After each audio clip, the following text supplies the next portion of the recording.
Hello and welcome to Two and Door Gaming, and we are back in Life in the Village, and I'm in my warehouse. I have put in a little enchanting space.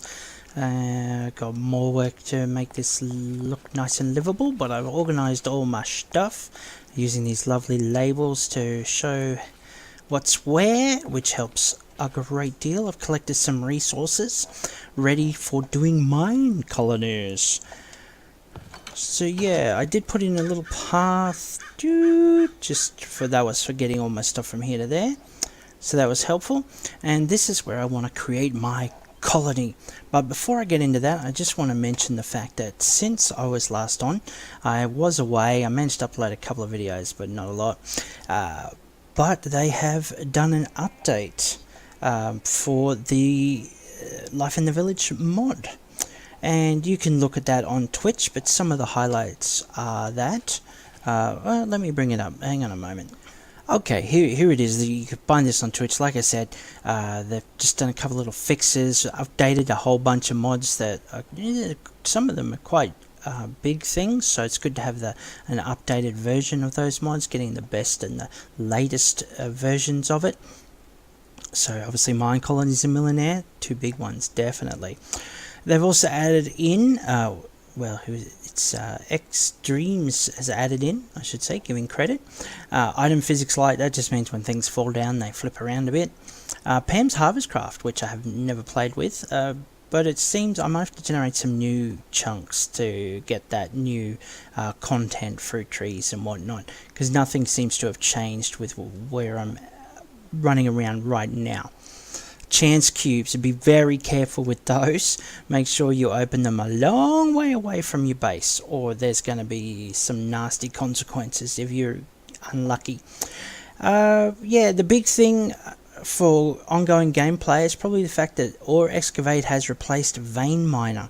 So you're going to have to assign or make sure you know which key is assigned to Ore Excavate, so that it's no longer like with Vein Miner. You could set it for always sneak or when not sneaking or whatever. Ore Excavate, you've actually got to hold down a key to activate it. The difference between Ore Excavate and Vein Miner is that you can actually use it on stone and dirt, which can help you clear areas very fast and chew through your tools, that's for sure. And also, if you are going to do that, be careful you've got a lot of food, because it will suck away your stamina very fast. One thing is, primitive mods is gone.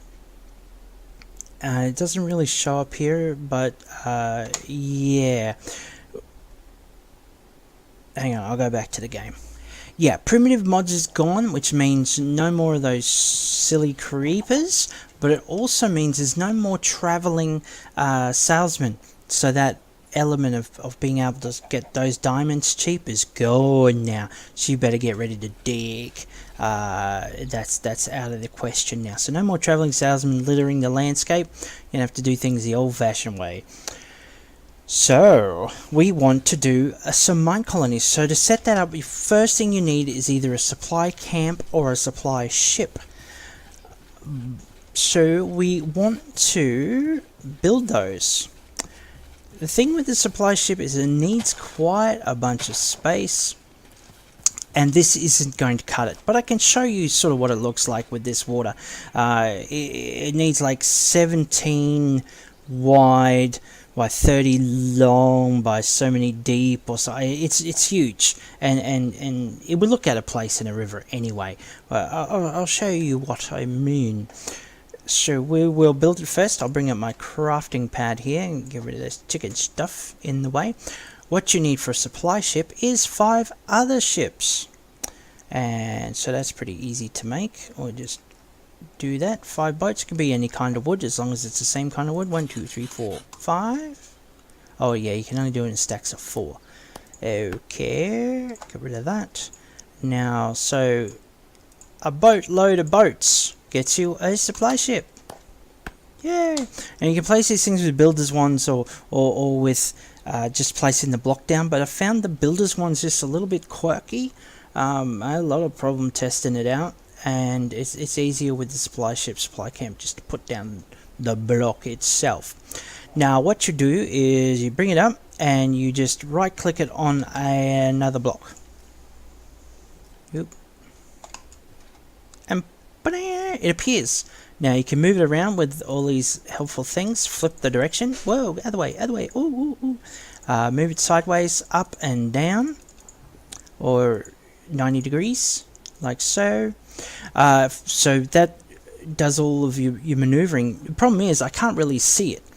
To see it and sort of walk around it, or swim around it in this case, press your escape key. It's not placed, it's just an image holder, right? Unless you actually tick it, it won't be placed at all. So that's just an image holder. So I can have a look at it and go, ooh, I see it in situ,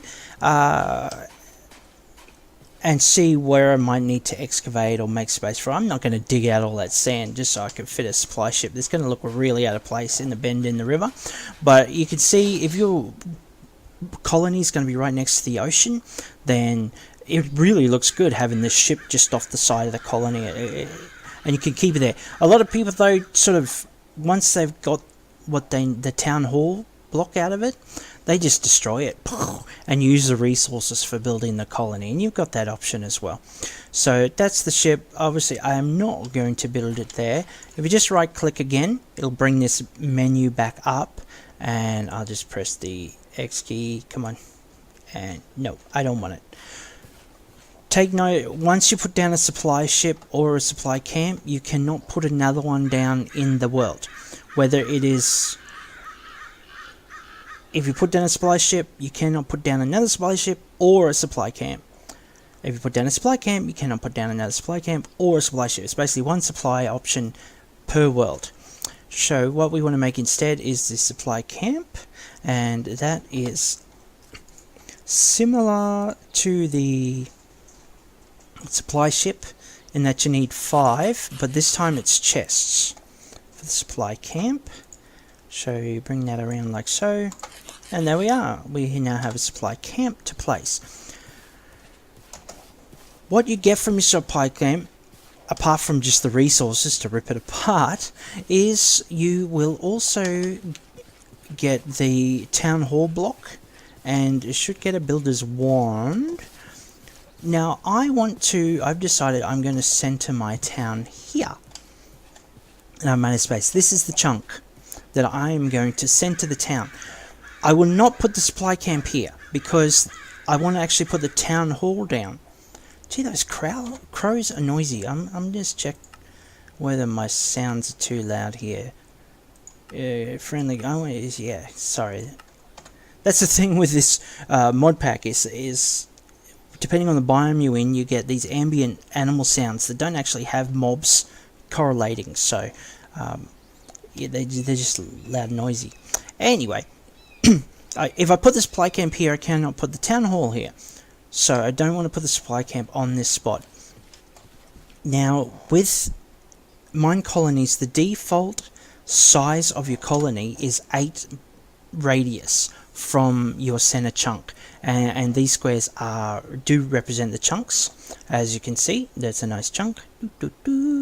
So you go 1, 2, 3, 4, 5, 6, 7, 8, putting me right in this forest area, which is happy for my lumberjack. And then another 1, 2, 3, 4, 5, 6, 7, 8 out here means my miner can have this nice area here. I've got a fisherman can be here. I could put a farm over here. Like, I've got plenty of options with that space. I'm not encroaching on this village. This village, look how huge it's gone. It's massive. Anyway, or this little standard Minecraft village, or this one. So I can occupy this space in the middle with no problems. The problem is, though, that they've changed the config in Life in the Village so that the default radius is actually 4, not 8. So you might want to change that if you like a lot of room to move, like I do. Because 4x4, I think you're going to struggle to get all your buildings in, because it's not just a working place, it's also the houses to house the people in, plus your town hall in the centre, which can be quite large. Nah. Don't like it, so I have switched it out, and I'll show you how I did it. So you go into your config for Minecolonies, like so, config, gameplay, and then scroll all the way to the bottom, and it says working range town hall chunks, and yours will say 4. You can change that to 8, if you want, or 6 or 12 or whatever. But really, you're getting a bit ridiculous if you agree you want 12. I mean, seriously, how are you going to fill that space? Anyway, and remember, what size that is determines where the creepers can't explode and ruin your stuff. They can still come on and hurt you, but they can't ruin your stuff. Barbarians can, but they're a totally different matter altogether. Oh, there's another egg. Tasty. So this is where I'm going to put my town hall. I do not want to build here. I want to build over here. Now, when you've got your builder building the buildings for you, he will clear out stuff, make sure everything's flat, nice, whatever. If he needs to insert grass, blocks, or stone, he'll do that. Or she, you can choose whichever, he or she. She might need to put stone in, take stone out, whatever. They will do that. But when it comes to your supply camp, you have to do it. And even grass will stop the build from working. So I'll just make sure this area is nice and clear of even grass. And I'm pretty sure mobs do it as well. Stop it from working. I'm not sure about drops, but you just make sure it's all clear and then you don't have to worry at all. Get out of it.